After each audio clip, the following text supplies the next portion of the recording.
Es la mañana de León. Astorga y La Bañeza con Arturo Martín.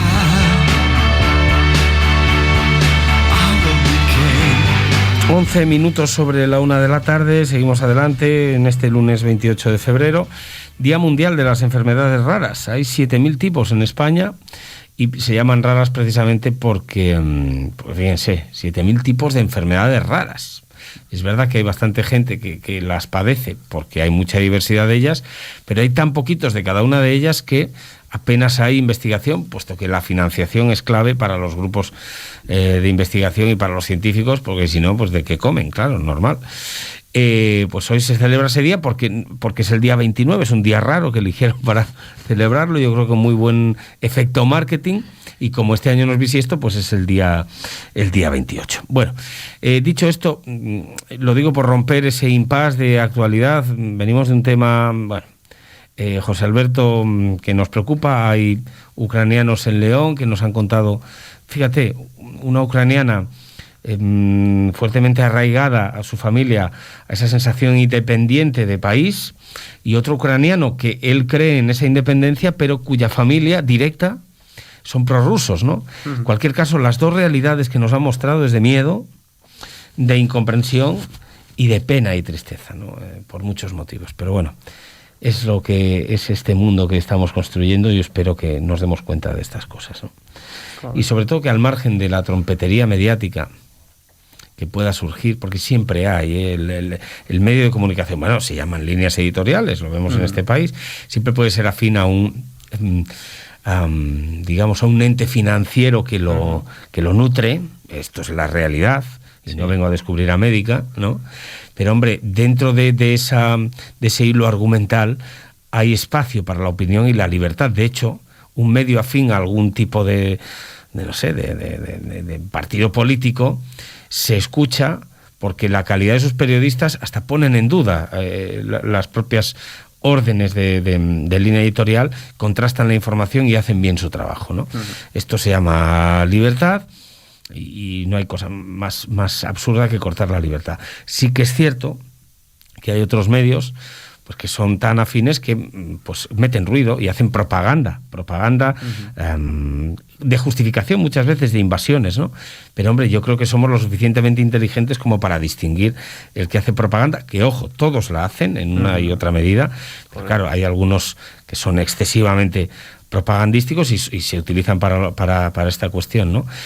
Y yo lo de cortar esa propaganda sabiendo lo que es no lo puedo entender, pero bueno, uh-huh. Porque habrá gente que lo quiera consultar simplemente para hacer un estudio mismamente, ¿no? Claro. Pero bueno, en fin, un problema grave el que estamos viviendo. Yo nunca lo pensé, José Alberto, de verdad. Ya. No lo pensé. Ya. Yo la verdad que tampoco. Estábamos hablando de micronutrientes, de macronutrientes. Yo jamás pensé que alguien tuviese miedo, de verdad, a un cambio de rumbo. Alguien que se va a morir como todos, ¿no? Uh-huh. Y este es el miedo de un líder que tiene miedo a que su pueblo se le subleve. Ya. Y para que esto no sea así, quiere más hegemonía, quiere recuperar y quiere dejar marcada su sello a costa de matar gente. Es lo que no puedo entender, ¿no? Ya.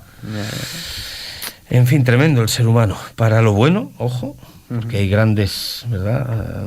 Grandes personas en el mundo, pero también para lo malo. Hay personas que no sé, que están aquí y tendremos que convivir con ellas, pero que pueden hacer mucho mal. Y en esa tesitura me viene muy bien para enganchar con un tema de los que también son radicales, sin tener nada que ver, vamos, pero las radicalidades en los temas alimentarios, José Alberto. Sí. Déjame que acuda a tu blog, javefitness.com. Eso es. Porque ahí encuentran estas y otras noticias, artículos, más contenido del blog, pero hoy vamos a hablar de esos radicalismos, es decir, el que dice que comer carne es malo y pone como ejemplo qué ocurre si comes carne de buey todos los días, 5 veces al día, uh-huh. Sesgando otro tipo de alimentación, o aquel que dice que los cereales que son transgénicos son malísimos y van a acabar con nosotros, ¿no? Y hoy vamos a hablar de los cereales. Exacto, vamos a hablar de los cereales porque escuché el otro día una cosa que me llamó bastante la atención, que ahora la mencionaré, y a raíz de ahí pues ya hacemos el programa sobre esto. Antes de nada, y al hilo de lo que has comentado ahora con respecto al tema de actualidad de más actualidad que tenemos ahora mismo, simplemente destacar ayer vi un TikTok que que me gustó bastante de una persona que se dedica sobre todo al tema del entretenimiento, pero que el TikTok era muy...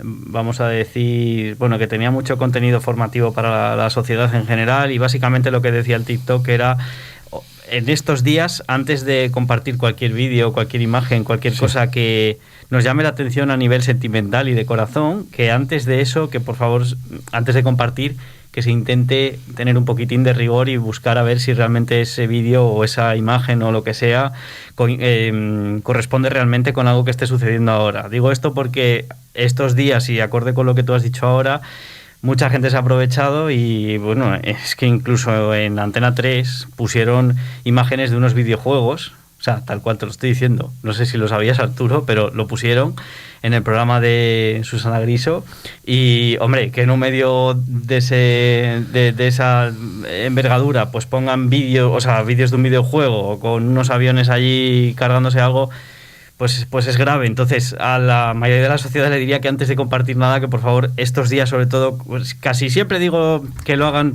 en el día a día, pero en estos días con este tema en concreto, que lo hagan más aún, que intenten con rigor mirar eso. Y ya aprovecho, ya que tuviste a Pedro Baños hace unos días aquí, estos días yo de geopolítica soy un completo cuñado, porque yo no tenía ni pajolera idea de geopolítica.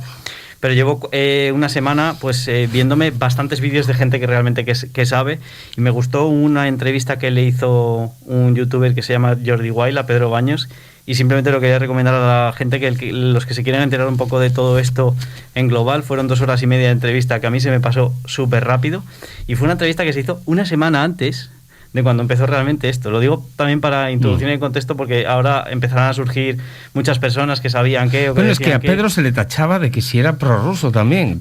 No, por decir comentarios como que en Siria también hay guerra. Y antisemita. Claro, sí, pero que no tiene nada que ver. Él conoce muy bien el conflicto internacional y bueno, en fin. Bueno, quería destacar eso, y ya seguimos con nuestros cereales. Y el tema de... Tenemos tiempo ya. Sí, ¿no? sí. Que...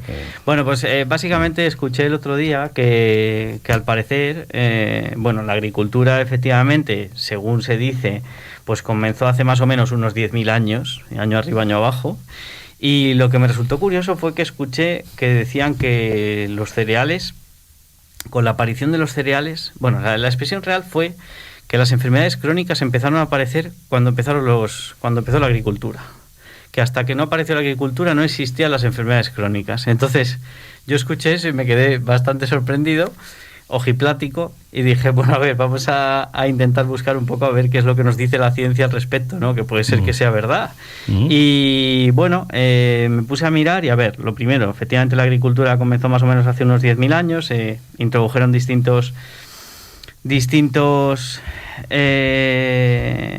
alimentos que proceden de la agricultura, pues el trigo, la cebada, también se metieron los guisantes, las lentejas, los garbanzos. Luego hubo una evolución muy grande en esos propios cultivos a lo largo de los años. O sea, el trigo que tenemos hoy no es el mismo que había hace 10.000 años. De hecho, apareció no justo hace 10.000 años, sino que ponen aquí que el trigo fue 2.500 años después de la primera plantación agrícola que se realizó. Total, que la agricultura sí que es verdad que introdujo una serie de cambios en la sociedad que por una parte, de aquella época, provocó que, claro, o sea, tenemos que pensar que hasta que llegó la agricultura los seres humanos teníamos que salir a buscar la comida, o sea, teníamos que cazar, teníamos que pescar, teníamos que buscar la comida de donde fuera, y al llegar la agricultura se nos facilitó el tener acceso a alimentos pues sin tener que salir a buscarlos, y aportándonos facilidades, y eso obviamente ayudó a que la población aumentara, a que viviéramos más, etcétera, etcétera. Con lo cual, claro, la esperanza de vida de hace 10.000 años y la de ahora es incomparable, con lo cual no podemos. Lo primero es que no se tienen datos para decir que si había enfermedades crónicas en aquella época, eso para empezar.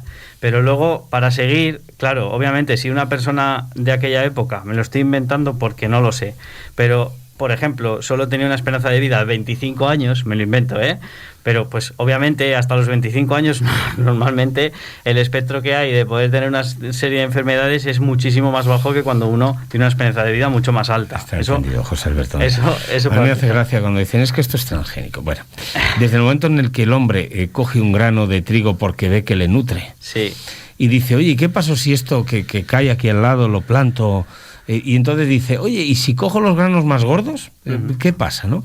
Y va haciendo esa selección, deja de ser selección natural para ser ya una selección guiada por el hombre. Sí.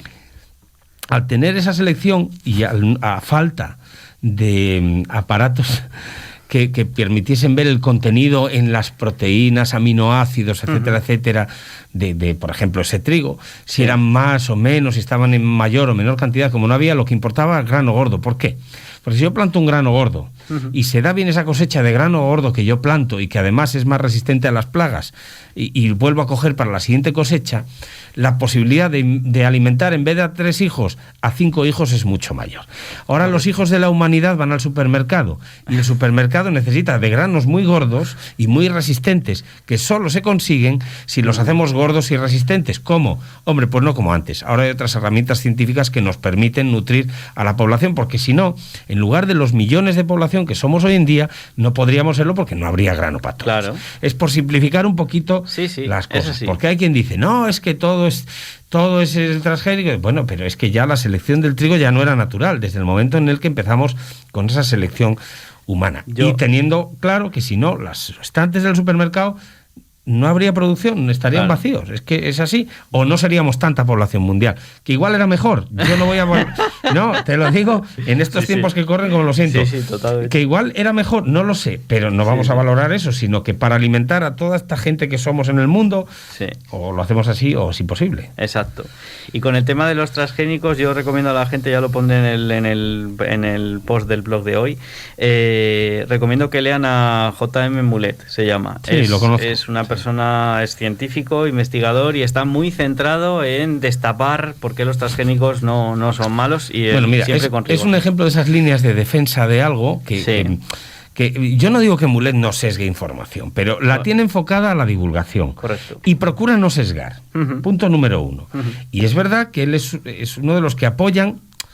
A ver, esto y yo sesgo sin querer con mi pensamiento, José Alberto, pero yo me acuerdo de hablar con Mulet de decir, oye, hasta hace 2 días, ahora ya no, pero hasta hace 2 días, la insulina que necesitaban pincharse los diabéticos venía de una bacteria modificada genéticamente, o sea que ya era una insulina transgénica y nadie...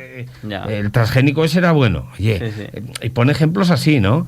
Quiero decir, que es verdad que igual se hace algún transgénico y se pone un fragmento de ADN de un insecto para que resista y tal, y no se saben las consecuencias. De acuerdo, también lo compro. Sí. Pero que, hombre, antes de hacer eso hay un proceso y una investigación que nos supera con creces. Correcto. El tiempo dará la razón a unos o a otros, pero de momento tranquilidad, ¿no? Exacto. Y ya yendo más al grano, y nunca mejor dicho. Coño, has hecho una broma.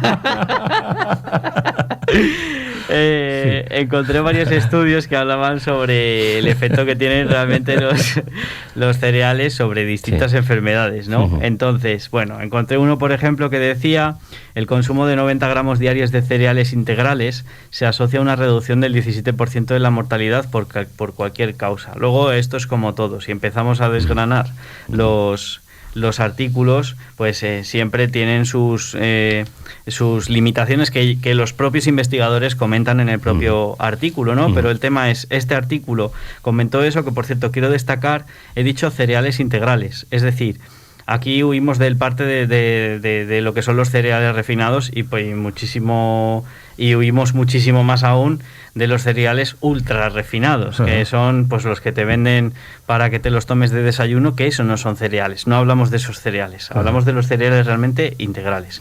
Y en este estudio, por ejemplo, decían que el consumo de 90 gramos diarios de cereales integrales asocia una reducción del riesgo del 19% de la cardiopatía isquémica, del 22% de enfermedad cardiovascular, del 17% para mortalidad por cualquier causa, del 14% para mortalidad por ictus, 15% por el desarrollo de cáncer, 22% por enfermedades respiratorias, 26% de infecciosas y del 51% para diabetes. Este es un artículo que tiene ya 2 o 3 años, pero es que encontré otro que es del año pasado, en el que se hizo, nosotros hemos hablado aquí muchas veces de los tipos de estudio, que algunos eran observacionales, otros eran en animales, otros eran ya directamente clínicos, y en este caso determinado lo que hablamos es de un metaanálisis, que el metaanálisis lo que hace es una búsqueda sobre una temática concreta, en este caso cereales de grano entero, y la prevención que tiene sobre enfermedades crónicas, la importancia que tienen.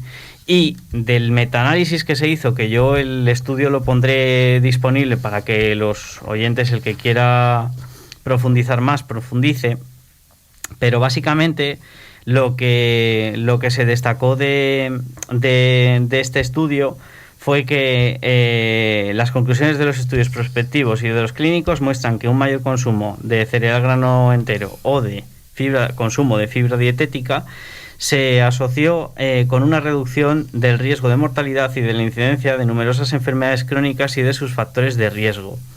Las pruebas proporcionaron evidencias convincentes para que las recomendaciones nutricionales apoyen la sustitución de los cereales de grano refinado por cereales de grano entero y con ellos incremente la ingesta de fibra dietética. Pero eso es diferente, o sea, una cosa es lo integral y otra cosa es lo... Sí, pero bueno, siendo mayor la protección si se consumen tal. Conclusiones. Según los estudios de esta investigación, una mayor ingesta de grano entero o de fibra dietética total está asociada con una reducción de la incidencia y de la mortalidad por numerosas enfermedades crónicas de alta prevalencia. O sea, que el cereal, en su justa medida, pues viene a ser bueno. Y eso que has dicho ahora de en su justa medida, lo quería yo ahora destacar. Venga. Que lo que hemos hablado aquí en el programa no es que ahora de repente todo el mundo diga, pues voy a empezar a comer muchísimos cereales. No, lo que quiero decir es que con lo primero que dije en el programa, que decían que los cereales provocaban enfermedades crónicas, la realidad es otra completamente diferente, siempre y cuando, volvemos a lo mismo, las recomendaciones de siempre, tiene que haber un equilibrio en la alimentación, tiene que haber un equilibrio de macronutrientes, no puedes tomar solamente cereales, etcétera, etcétera, etcéera. O sea, como el que tome todos los días chorizo para merendar. Exacto, eso tampoco pero que normalmente las personas que tienen en la dieta esto, pues eso. Vale. Oye, ¿por qué el grano molido integral, la harina de un grano integral molido, enrancia antes? Pues mira, porque el germen, que es rico en grasas muy interesantes, tiende a hacer que eso se enrancie antes. Correcto. Pero es más interesante. A mí me gusta más la harina integral. Cuando hacemos alguna cosa, procuro hacerlo así. Es más difícil de manejar y tal, pero está mucho más rico, precisamente por la untuosidad que le da. Claro, y además sacia mucho más. Sí, tú te tomas algo de... Bueno, y es un germen que esos aceites son buenos. Sí. Claro, normalmente que se utilizan en la harina, se calienta aquello, entonces esos aceites buenos, pero bueno, en fin, nutricionalmente siempre es más interesante. Lo tenemos que dejar aquí. Correcto. Que no me dé cuenta de la hora yo. Vale. Pues Alberto, muchísimas gracias. Gracias a ti. Anaís, muchísimas